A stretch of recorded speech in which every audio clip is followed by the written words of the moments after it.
tal? ¿Cómo están? Bienvenidos a un nuevo episodio de Fútbol Infinito. Formalmente ha terminado la temporada del fútbol de clubes en Europa. Vizca, bienvenido.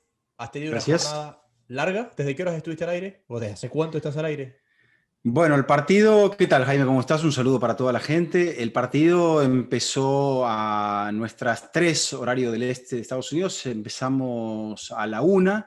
Antes algunas otras cuestiones de promoción, incluso alguna que podamos probar en alguna oportunidad allí a través de audio vía Twitter, que creo que se llama Space, donde, bueno, ahí algún día podemos entrar en contacto un poquito con la gente. Pero nada, hicimos eso, después la transmisión, el postpartido, los análisis, las conexiones y demás, y aquí estamos para ponerle el signo de infinito a la final, bueno, que me parece que si la final es muy justa en cuanto al ganador, Jaime, pero creo que una vez más, si nos ponemos a analizar si al cabo de toda la temporada ha sido mejor equipo el City que el Chelsea, ahí abrimos un debate que puede llegar a ser infinito. A ver, Pero las finales hay que ganarlas, ¿no? sí. De eso se trata. Antes de entrar en ese detalle, antes de que pite el inicio Mateu Laos,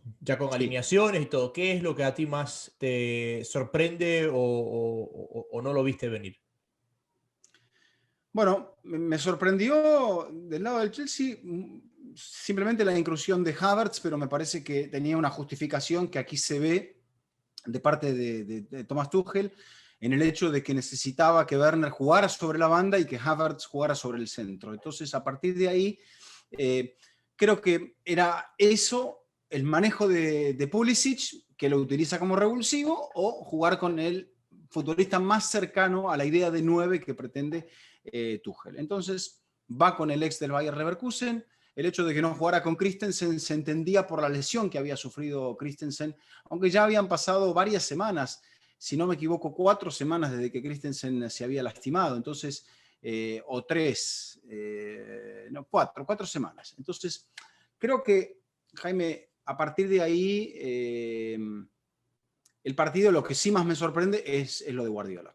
Pero hemos visto a Guardiola dudar de sí mismo, y creo que cuando uno duda, ya sea que es un jugador o un entrenador, cuando esa persona duda, su estructura lo sabe.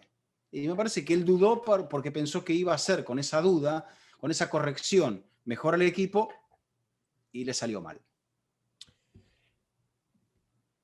Habíamos hablado en el programa previo, uno de los puntos era, quien tiene la sartén por el mango en el planteo inicial es Tuchel, porque Tuchel tiene una forma de jugar y el Chelsea juega en una forma en la que obligó a replantear a Zidane, a Klopp, a Simeone, a todos los que pasaron por frente. Entonces, y al propio Guardiola. Entonces ya sabíamos que si alguien iba a tener que adaptar el equipo al partido, iba a ser Guardiola.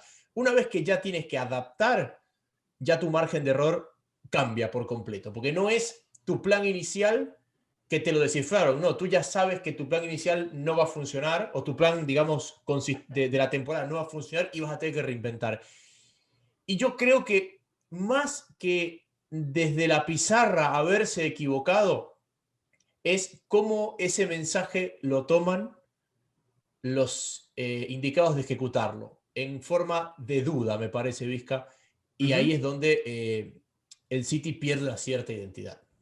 Correcto. Vamos a explicar los cambios, sobre todo, ¿no, Jaime? Porque, bueno, en el hecho de él jugar sin un mediocentro de respaldo, mediocentro de corte defensivo, de respaldo de la figura de Ilkay Gundogan, él decide hacer ese complemento del mediocentro en la figura de Zinchenko. Pero fíjate que Guardiola, termina cubriendo el lado izquierdo de su equipo, que es prácticamente por donde no se vio atacado, y por el lado derecho, si tenés el repaso o el recuerdo mentalmente fresco del gol que le hace en la FA Cup, también viene de una jugada que surge desde el sector derecho de su ataque. En este caso, bueno, hay todo un armado de la jugada que ya vamos a ver.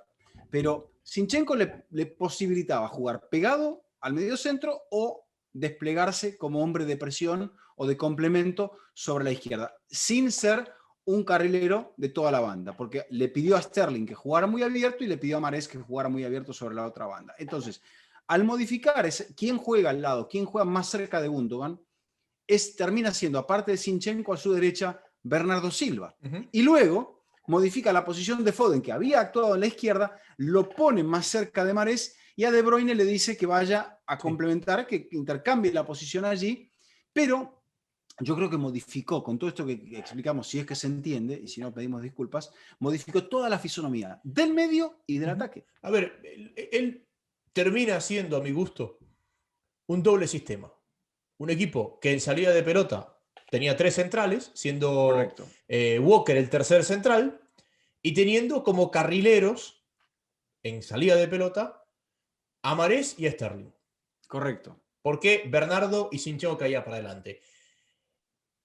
¿Qué pasa cuando tú juegas con 2 sistemas? Porque ese es el sistema con salida de pelota, pero sin pelota el equipo volvía al 4-3-3, entre comillas, tradicional. ¿Qué pasa cuando tú juegas con 2 sistemas? Cuando pasas de un sistema a otro, existe lo que se llama una transición. El pelotazo de Mendy en la jugada del gol hacia Chilwell se da en el momento de la transición. Se da en el momento en el que Walker dejaba de ser tercer central y se convertía en lateral. Y en el que Bernardo volvía a su puesto o a su zona de protección del mediocampo. Por eso, cuando viene ese pelotazo, el City, por una cuestión, me parece más fortuita que otra cosa, el City está en esa transición.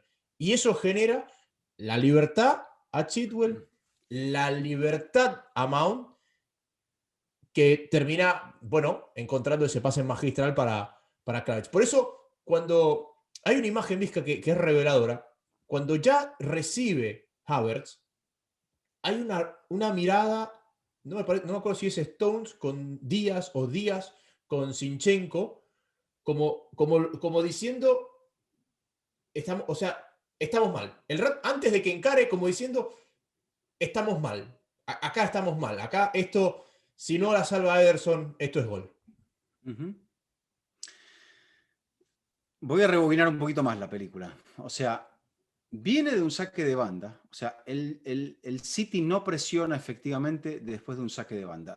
3 minutos antes de la jugada, Tuchel había reemplazado a un marcador central. Había ingresado Christensen, que no sé si ese pase, que no es un pase cualquiera, es un pase orientado para que Mendy salga sobre el vértice del área y Mendy ya directamente, como que fue una jugada de pizarra de Tuchel y se la dejaron hacer toda.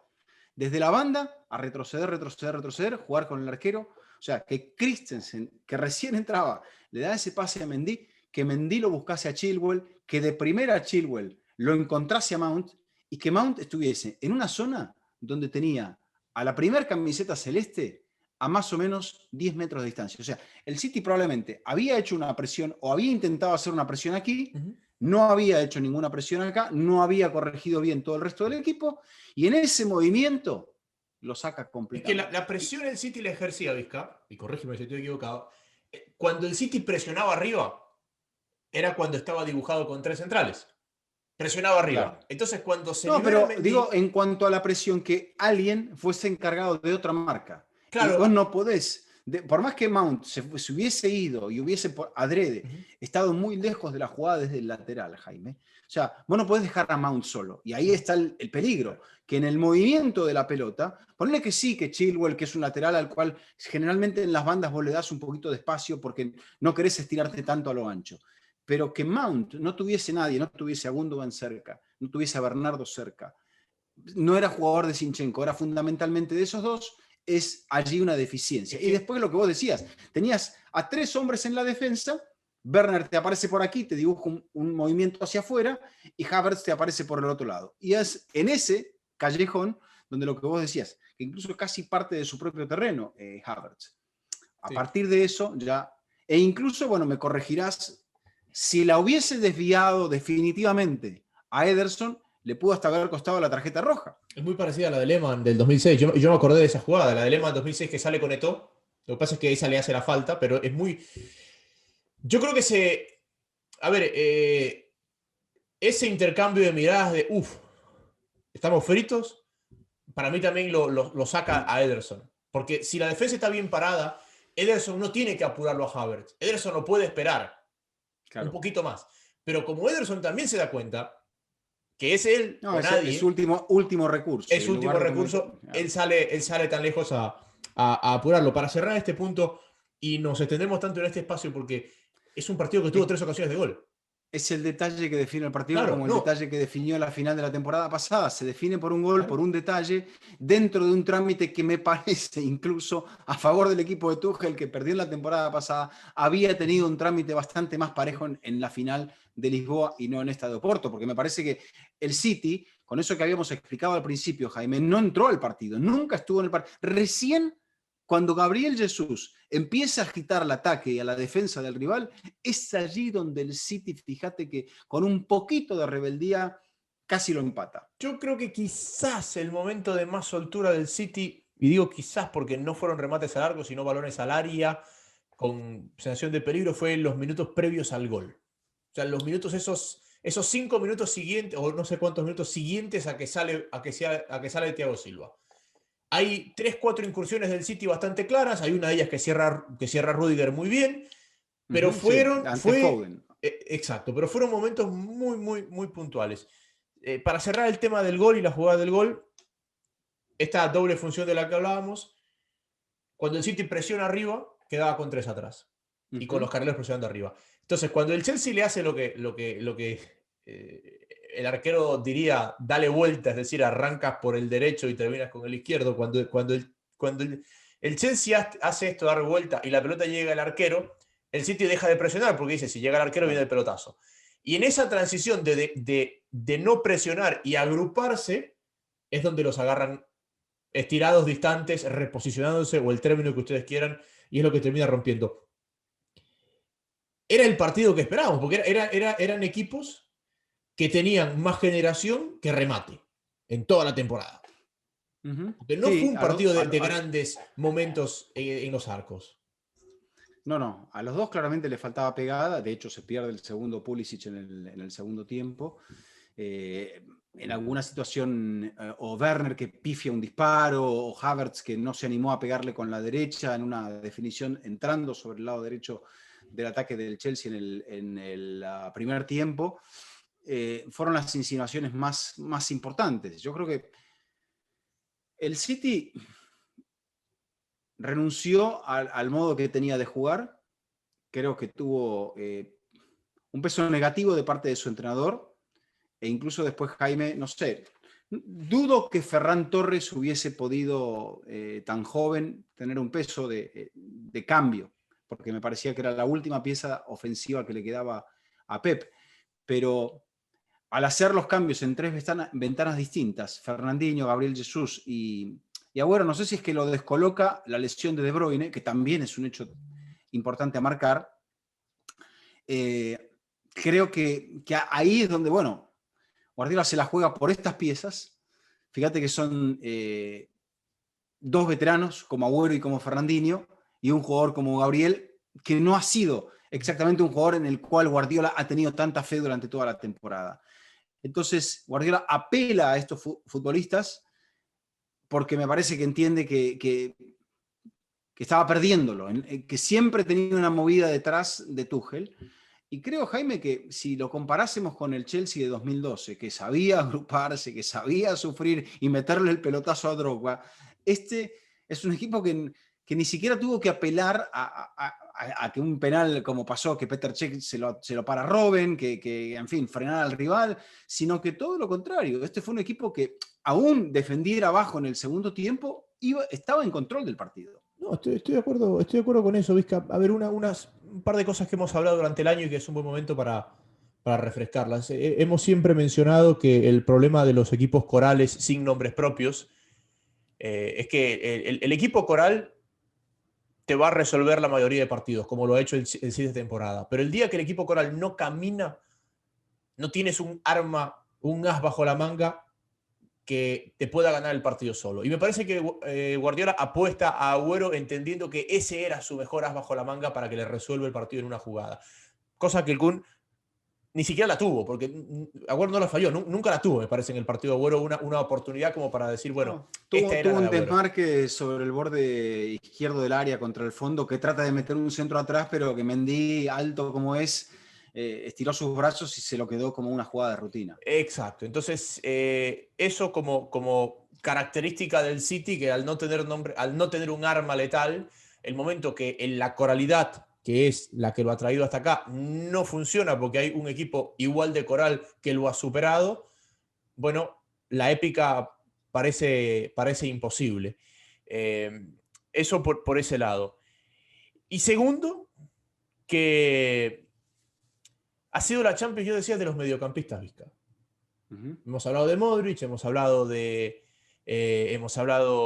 Bruyne, hemos hablado de De Kroos. Gundogan, de Kroos, de Kanté, de Casemiro, que creo yo que por más que no hay un tercer lugar en la Champions, sino un primero y un segundo, estamos hablando de que los tres mejores equipos de la Champions fueron esos, ¿no? Los dos finalistas más quizás el Real Madrid, que me parece que el Madrid inclusive le hizo un poquito más de daño al Chelsea que lo que le hizo el City. Lo incomodó un poco, o sea, no te voy a decir que lo incomodó más, sino que le generó más.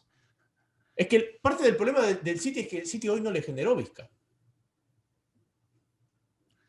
Yo no estoy de acuerdo. Yo entiendo que el Madrid nos dejó esa sensación de que podía haber estado más cerca, pero yo creo que en el balance de oportunidades claras que tuvo el Chelsea en ese partido y que no concretó, yo creo que el que más cerca de todos los equipos a los cuales se ha enfrentado el Chelsea estuvo fue el Porto, porque el Porto hasta reclamó un penal en la última jugada del segundo partido cuando estaba ganando 1-0.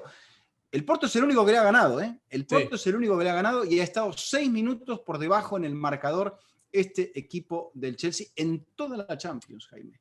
A ver, Hay algo que yo también sacaba dentro de los números que sabes que me gustan.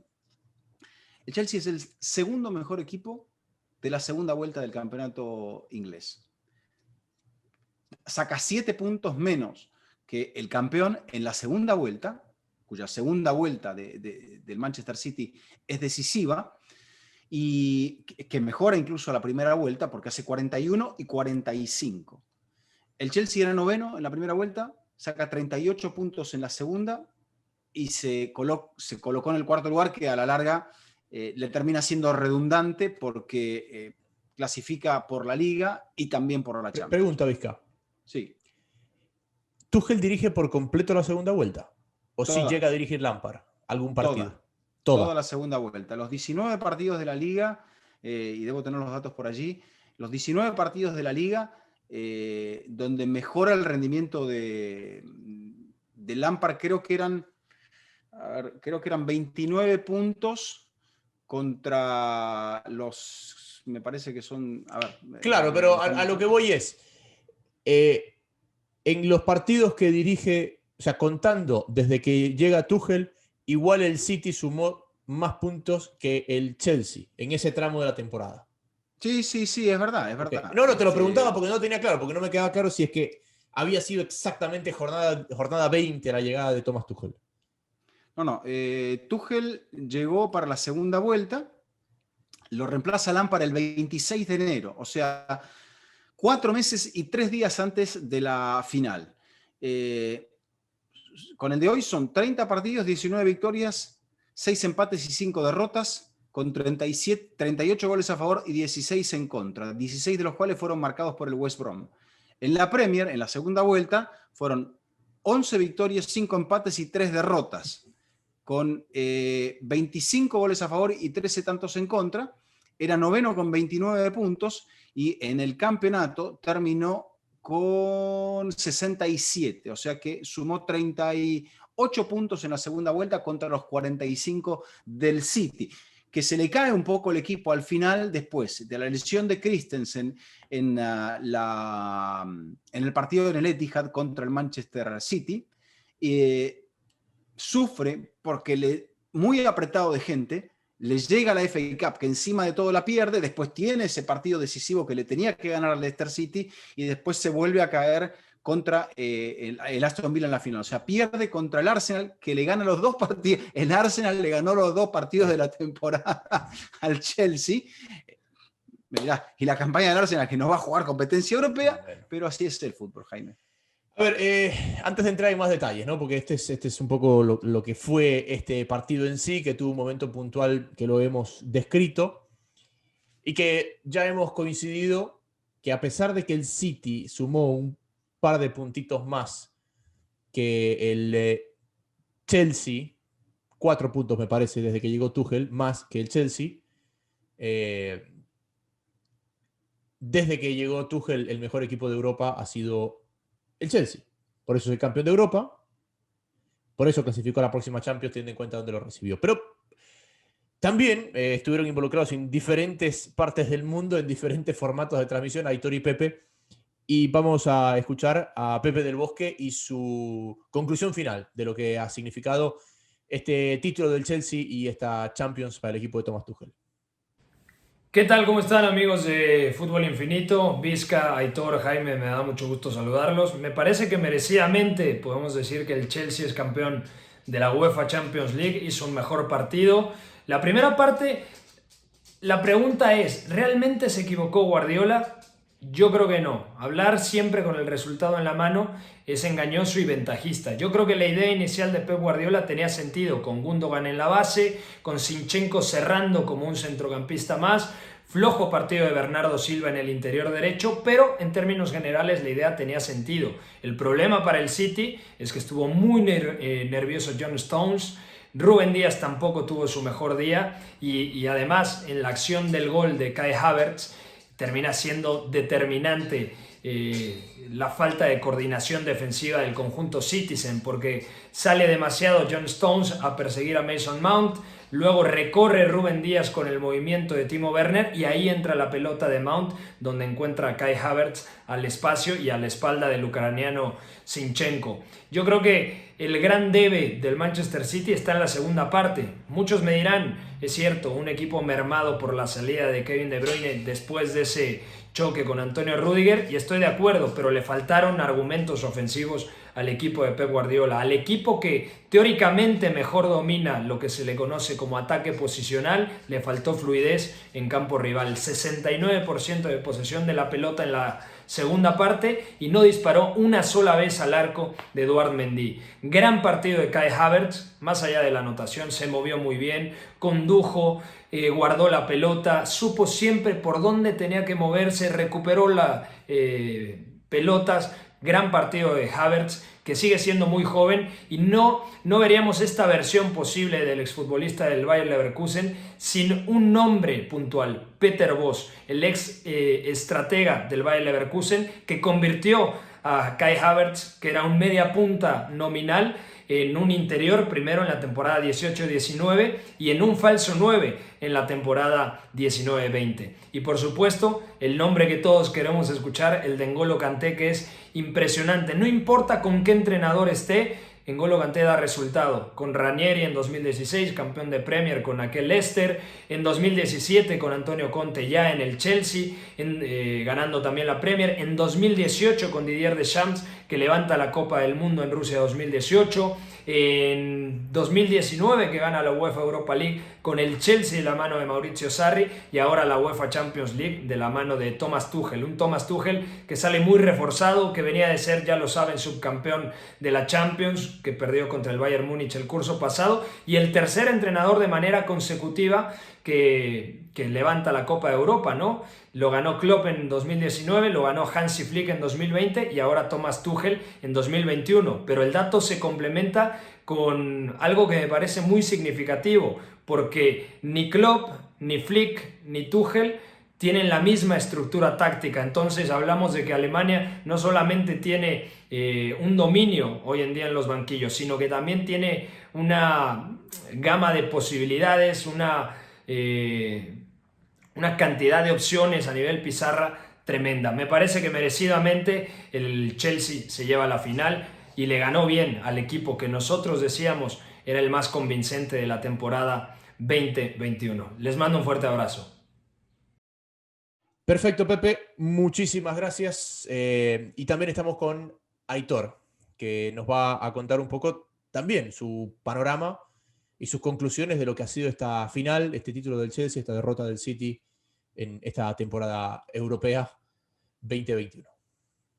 Hola compañeros, ¿cómo estáis? Espero que todo bien. Bueno, por fin ha terminado esta temporada 2020-2021, la temporada de la pandemia, de la COVID, de los estadios vacíos, del calendario más apretado que se recuerde, una temporada diferente, probablemente excepcional, muy dura.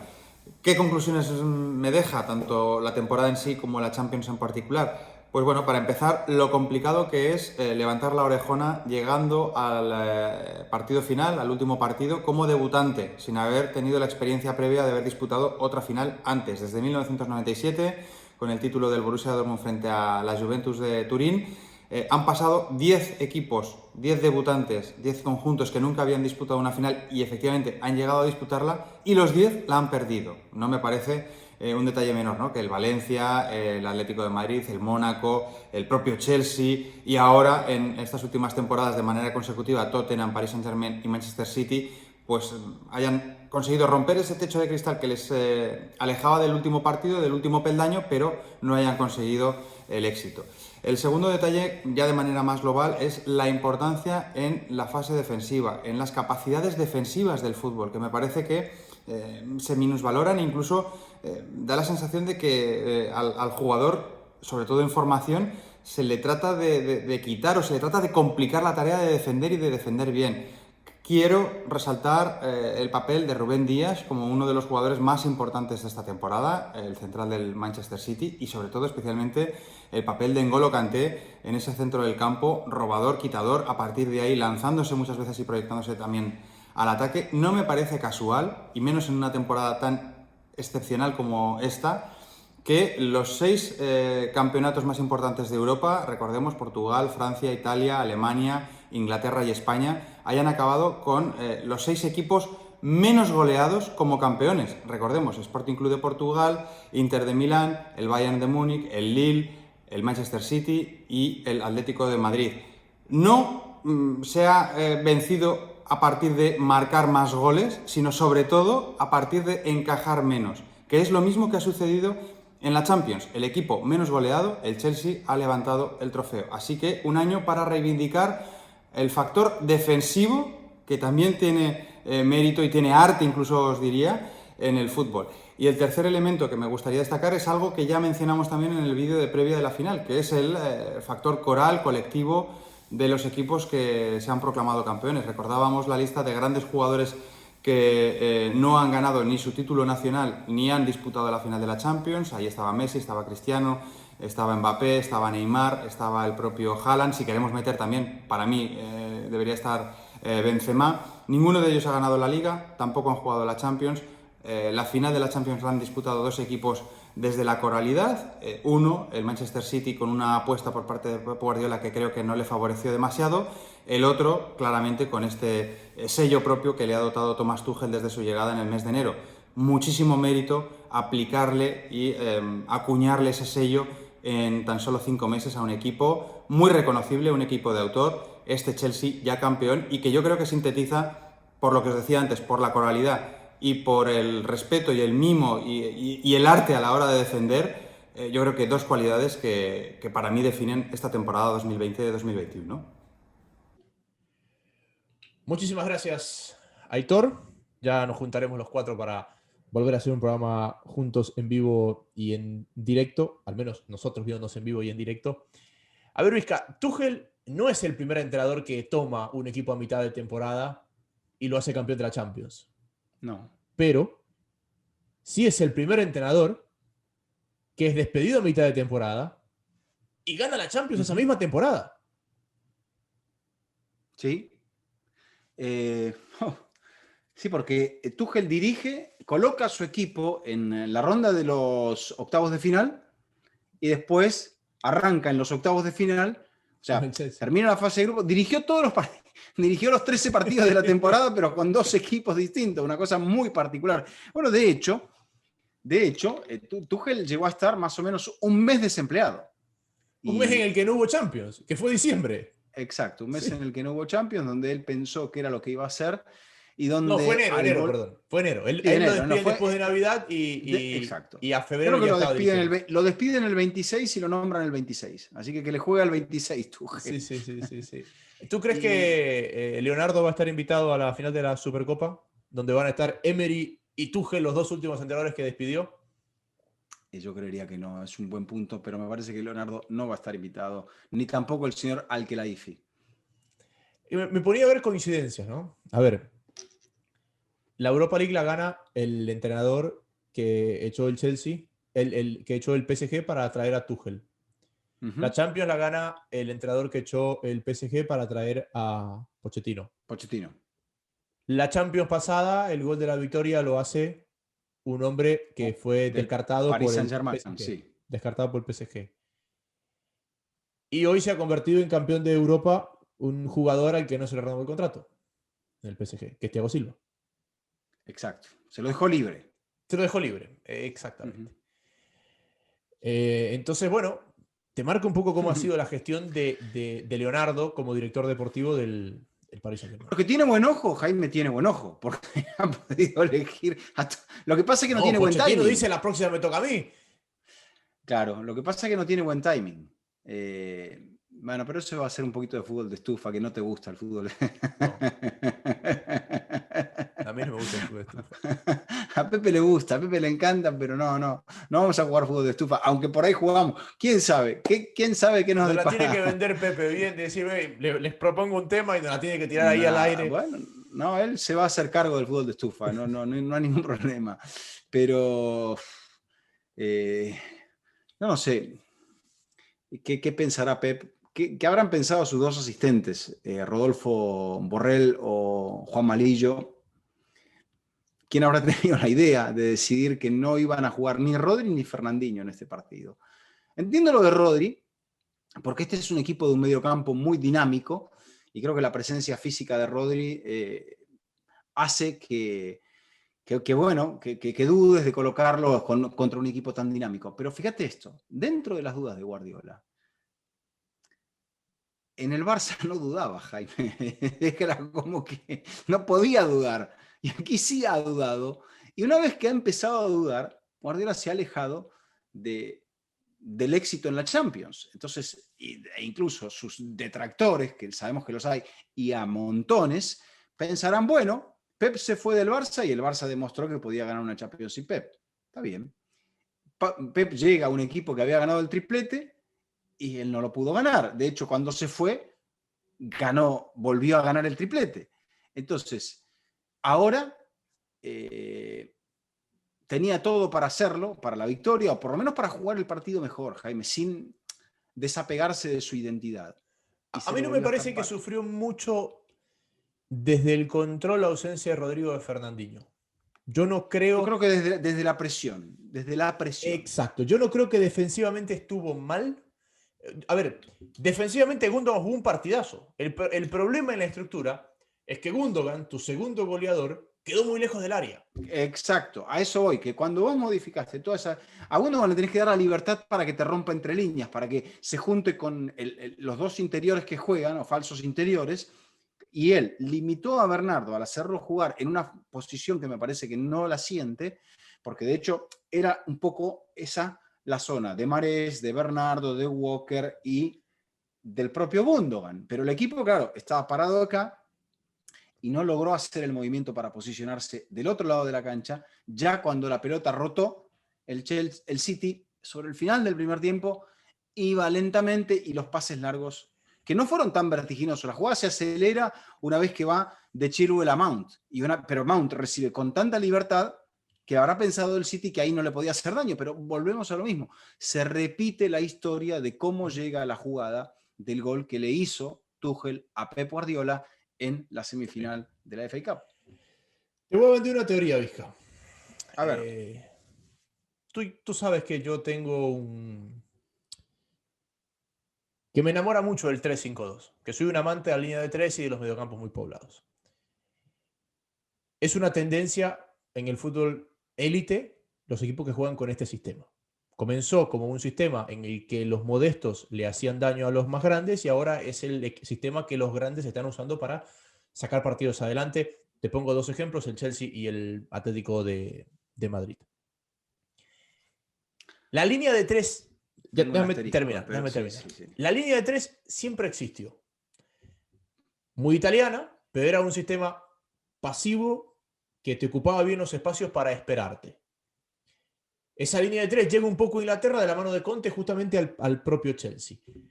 Pero la mayor evolución que ha habido no solamente en el fútbol, sino en el deporte en general en los últimos años, son las capacidades físicas de los jugadores. Claro. Y eso ha permitido que la línea de 3, que desde una pizarra es el mejor sistema para la ocupación de los espacios, se convierta en un sistema ofensivo. ¿Por qué la línea de 3 antes no era un sistema ofensivo? Porque los recorridos eran muy largos y el jugador no tenía la capacidad física de ser consistente 90 minutos. El jugador de cualquier equipo, del Girona, del Chelsea, del Atlético de Madrid, del que ustedes quieran. El jugador de fútbol. Hoy, los jugadores son capaces de sostener recorridos largos durante 90 minutos y por eso este sistema se ha vuelto la nueva tendencia que existe. Hablábamos el otro día, Vizca, con Aitor, y Aitor decía, el Chelsea le ganó al Madrid recorriendo 10 kilómetros más que el Real Madrid. Creo que eran 5 o 6. Bueno, 5 o 6, digamos que son 5 o 6. Pero, asimismo, y lo revisé el dato, asimismo, el City en la semifinal de vuelta al París lo superan casi 7 kilómetros. Sí, pero son sistemas parecidos. A esto voy con el tema. Me puse a revisar. Pero Zidane le salió a jugar con una hipotética línea de 3 también. Sí, pero no es lo mismo que tú juegues con línea de 3 a que te adaptes. El Chelsea, ante equipos que le ponen 3 mediocampistas, normalmente recorrió en promedio 5 kilómetros más que los demás. Y esos 5 kilómetros, ¿quién aumenta ese promedio? Los carrileros. Porque son los que te tienen que hacer el recorrido largo. Creo que este sistema de Tuchel, que lo vienen usando mucha gente y que se viene puliendo, tiene mucho que ver con la preparación física y con las capacidades atléticas de los jugadores para poderlo implementar en el campo rival consistentemente durante 90 minutos. Y cierro con esto. ¿Cuál fue el peor tramo de este sistema de Simeone? Cuando los extremos le volvieron del COVID, que no le sostenían los partidos, que el equipo se le cayó. Y cuando recuperaron las capacidades aeróbicas, el Atlético terminó mucho más fuerte, sobre todo en los últimos 4 partidos de la temporada. Perdón si hablé demasiado. No, está bien. Yo a lo que te iba a decir al principio es que creo que lo que nos dio Tuchel, sobre todo contra el Atlético y contra el Madrid, nos dio ¿qué era? Un 3-4-3, o en este caso fue un 5-3-2, Jaime. Es porque el equipo sin la pelota jugó un 5-3-2 y terminó casi todo el segundo tiempo jugando un 5-3-2. Pero que fíjate que como jugó mucho más bajo que en el resto de los partidos, acá no hubo una gran diferencia. Estoy viendo acá lo que recorrieron. 109 kilómetros, 900 metros recorrió el Manchester City y 109 kilómetros, en toda la temporada. Hoy fueron 110 kilómetros, 500 metros y 110 kilómetros, 600 metros. En el partido de la final, o sea, recorrió nada. 100 metros dividido los 10 jugadores de campo, estás hablando de 10 metros más por jugador, o sea, la misma distancia. ¿Por qué? Yo creo que el equipo estuvo más bajo en el segundo tiempo, pero porque también es un sistema que se adapta más al ser defensivo. Sí contra el Atlético, y por eso el Atlético se defendió con 6, porque los carrileros estaban mucho más pegados o estaban mucho más posados sobre el campo rival, y porque de esa forma el Atlético no podía salir desde el fondo y tuvo muchos problemas para generar juego de transición, que no pudo hacerlo porque Joao Félix, sobre todo en el partido de la ida, no estuvo bien y porque Suárez tampoco. Entonces, volvemos a lo que decías. Sí, sufrió mucho en esa serie el Atlético de Madrid, el tema de COVID, pero yo creo que no es una cuestión de decir sistema a rajatabla, es una cuestión de sistema adaptable. Y eso es lo que tiene Tuchel, que es un tipo que te adapta el sistema a cada rival y a cada situación. Hay algo que no se modifica, que es Jorginho, Kanté en el centro en un estado ideal de situación. Los 3 centrales. Te puede cambiar el carrilero. Dudó, por ejemplo, y todo entrenador duda, todo gran entrenador duda, en el enroque de posiciones entre Azpilicueta y Reece James, que ahora los cambia. ¿Por qué? Lo mandó a James, no sé si es que cuando ajusta y se da cuenta de que va a jugar Sterling, necesitaba un jugador más veloz y termina siendo el joven James el que termina mano a mano con Sterling y que termina nulificando, si se quiere, a Sterling. Pero yo creo que el pragmatismo de Tuchel, que aún en un partido en el cual de repente termina con una posesión de balón del 42%, fue dominante, porque hizo que el City se saliera de su plan y no lo encontrara nunca. ¿Desde qué porcentaje para ti la posesión es dominante? Yo creo que es muy dominante a partir del 60, pero Yo también. una vez que estamos 55-45 puede ser algo bastante cercano. Yo creo que 60-40 es el límite de la paridad. 60-40 es el límite de la paridad. Ya cuando entraste a los 30, ya hay un claro dominador. Aparte hay que ver que algo que no se mide, posesión en qué sector de la cancha, etcétera, etcétera. Claro, es que por eso, justamente por eso te digo, como tienes ese margen de que no se mide en las zonas, yo creo que 60-40 es el límite, es el último porcentaje que uno puede decir pareja. De ahí en adelante, cuando ya entras a los 30, ya es dispareja. Vizca, a ver, vamos cerrando. En la próxima temporada el City va a jugar su 12ª Champions. Solo hay un equipo que tuvo que jugar más ediciones para ganarla, que fue la Estrella Roja. 16. 12 jugó la Juventus para ganarla. ¿La va a ganar algún día? ¿El City? Sí. Bueno, yo creo que va por el camino. Lo que pasa es que ahora tiene que asumir este golpe fuerte. Ha sido el último partido del Kun Agüero. Me parece que esta derrota sacude, porque creo que, más allá de que Guardiola dijera luego, matizando en la conferencia de prensa, que se aprenderá de la final para volver a jugar otra final, yo creo que el que más tiene que reflexionar no son tanto los jugadores, sino es el propio Pep. Pep me parece que necesita un faro que le dé esa tranquilidad para él terminar de imponer las condiciones y no tener tantos ataques de entrenador. Porque cuando lo tenía Messi, cuando lo tenía Xavi, cuando lo tenía Iniesta, cuando tenía el equipo que tenía, Pep no dudaba. Y ahora que no los tiene, termina dudando. Entonces, el entrenador va atravesando diversas fases de evolución como cualquier persona. Yo creo que a este equipo le hace falta un jugador y ese jugador es Harry Kane.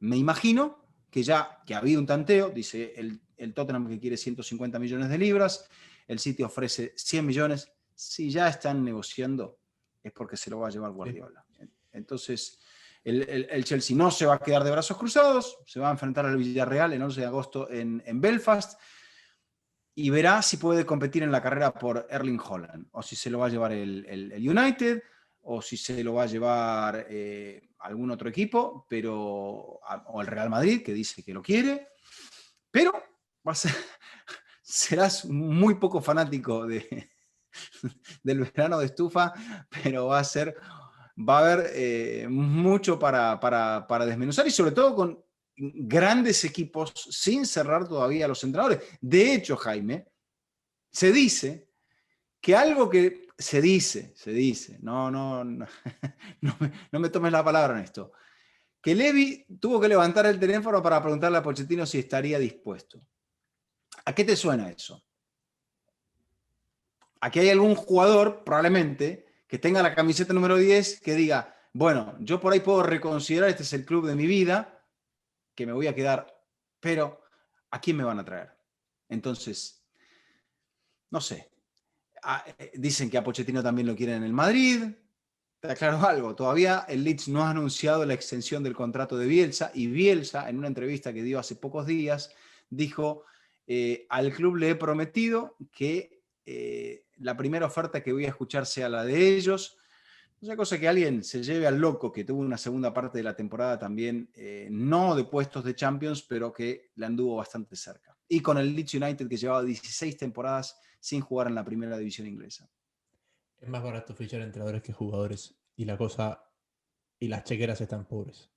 Y sí, pero lo único que hay que tener cuidado es con el finiquito. Pero fuera de ello, creo que un entrenador sí. Tiene un factor de cambio, no muchas veces reconocido, y creo que esta es la Champions del factor de cambio, porque si había algo que había hecho Di Matteo fue simplificar ese equipo, que tenía grandes jugadores, tenía grandes líderes. Los puso los líderes por delante y le dijo, muchachos, a lo suyo. Yo me encargo de cuidar la espalda. Un poco a lo Mourinho. Y aquí Tuchel dijo, a lo mío. Yo los voy a cuidar a ustedes. ¿Que ya no hay líderes? Yo creo que hay líderes. No me dirás que, bueno, porque el capitán de este equipo es César Azpilicueta, que no es muy inglés, que digamos. No, me parece genial la Azpilicueta. Yo creo que después de la generación de Azpilicueta, o sea, los equipos que son Yo creo que los hay. Yo creo que Thiago Silva es un líder, que Azpilicueta es un líder. Son contemporáneos.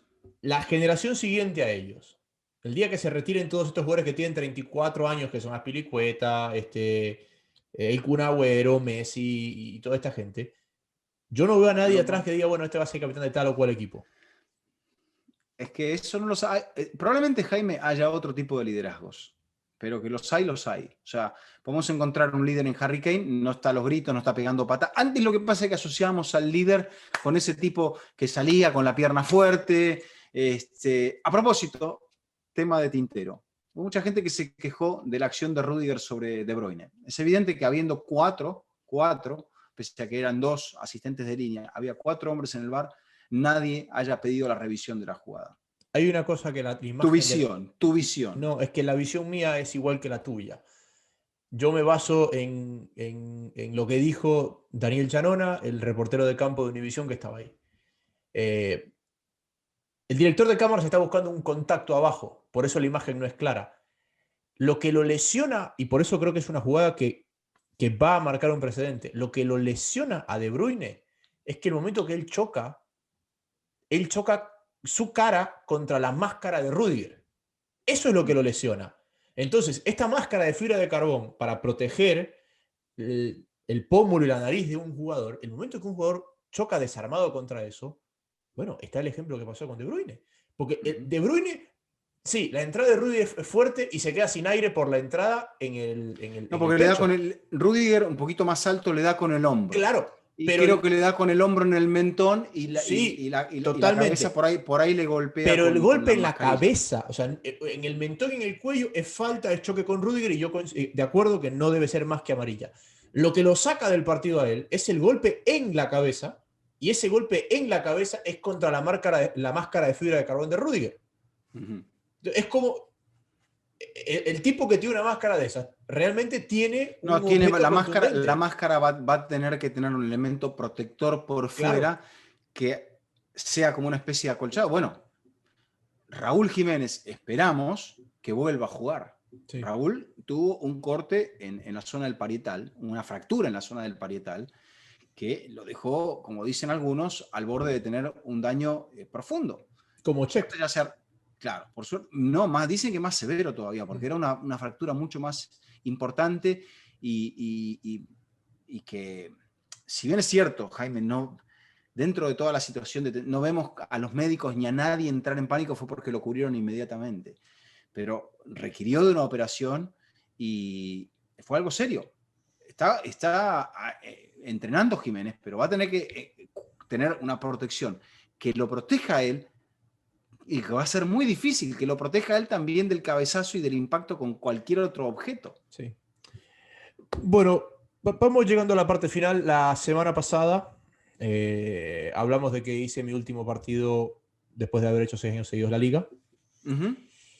Y a día de hoy Vizca ha hecho su último partido de la Champions.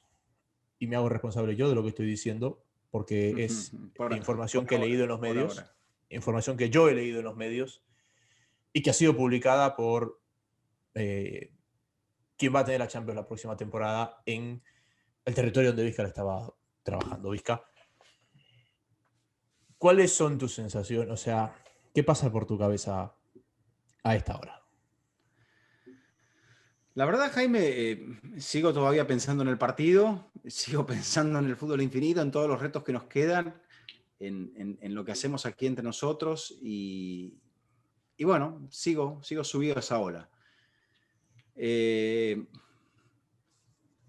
No sé muy bien qué es lo que está pasando en las negociaciones de derechos, sé que hay alguien que los tiene, no sé si los va a tener exclusivamente, no sé si es que va a abrir como lo hizo en su momento. Bueno, Fox los tuvo primero y los compartió con ESPN. Creo que después al final eran derechos de ESPN que los compartía con Fox, obviamente a cambio de un dinero, en un pacto, de un acuerdo. No sé exactamente qué es lo que va a ocurrir. Sé lo que te puedo compartir, que es que me pidieron que no me despidiera. Eso fue todo lo que puedo decir, que no me despidiera. No sé si significa que esto es algo que deje la puerta abierta a que Fox o la empresa que tome a Fox retenga los derechos o llegue a un acuerdo. Pero bueno, eso es lo que me pidieron y por ello mismo, o sea, para mí termina la temporada.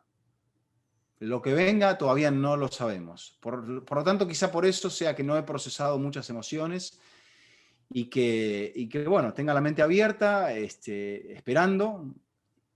Seguramente como estarás esperando vos, como estará esperando mucha gente dentro de este negocio, dentro de nuestro ambiente, de nuestro negocio, de nuestra profesión, tratando de ver qué es lo que va a pasar en este punto de transición. ¿Que es difícil para todos nosotros? Lo es, porque estamos todavía lidiando con este tema de la pandemia, con el tema de muchas cosas que van cambiando vertiginosamente en la forma en la cual los medios van mutando, pero es, como dijo un entrenador célebre que ha ganado una liga en esta temporada, es partido a partido. Y por ahora, hoy ha terminado este partido, no he sacado las cuentas como tú, pero te aseguro que he comentado, he tenido el placer de comentar muchos más partidos en esta temporada, tanto de la Europa League como de la Champions, más partidos que en ninguna otra temporada, sea la última o no, en Fox o donde sea, realmente que lo he disfrutado y he disfrutado la final de la Europa League que jugó el Villarreal y que sufrió por momentos el Villarreal, aunque volvemos a lo mismo, fíjate, vos decías, es un partido de ¿cuántos? De 3 remates aquel y 3 remates 2 goles aquel, 1 gol pero son partidos con mucho matiz táctico y con, me parece, 2 excelentes entrenadores que son los que terminan prevaleciendo. ¿Cuál fue el primer partido de Champions que hiciste? Me imagino que fue en ESPN, ¿verdad? Sí, lo recuerdo. Fue un Olympiacos Real Madrid, 1997, si no me equivoco, fue con Randall Álvarez. ¿Y cuál fue la primera final? Bueno, la primera final a la que asistí fue, y me tocó participar de la transmisión, fue la de 2006. O sea, pasaron 9 años para que yo fuera a una final. Fue la de París entre el Barça y el Arsenal. Pero, por ejemplo, estaba allí estaba Luis Omar Tapia, estaba Mario comentó Carlos Bianchi, estuvimos en la Torre Eiffel con el ruso Brailovsky y Fernando Palomo, estaba nuestra amiga Gisela Leiva, que estaba como productora en el camión, a la cual le mandamos un gran saludo a Gisela en un momento difícil que le ha tocado vivir en estos días. Te mandamos un abrazo muy grande, Gisela. Y bueno, tanta gente que sobrevive de aquel momento. En el 2007 volvimos, yo le dije a Gisela, por eso la mencioné, no me dejaste pisar el estadio. Porque claro, Saint-Denis queda lejos de París y estábamos concentrados haciendo tantas cosas dentro de ese estudio tan bonito que la gente de ESPN con tanto ahínco había conseguido en un edificio sobre Champs-Élysées, en el cual se veían de un lado el Arco de Triunfo y del otro lado la Torre Eiffel y toda la escenografía parisina, que al año siguiente sí fuimos al estadio a hacer el entrenamiento, los entrenamientos del día menos famoso, célebre día -1. Esa fue la segunda final, estábamos al pie de la Acrópolis, en el día del partido y en todos los programas que hicimos previos. Allí estaba todavía Fernando. Yo creo que ahí trabajamos en el entretiempo con Quique y con el ruso Brailovsky también. Y bueno, ya la primera final en el estadio fue la de ya con Fox en 2010, con Luis Omar Tapia, con Raúl Orbañanos y con Gustavo Mendoza como reportero de campo. La del Inter de Milán. Uh-huh. Bueno. La de Mourinho. Sí. Y la de Milito. Y la de Milito, sí.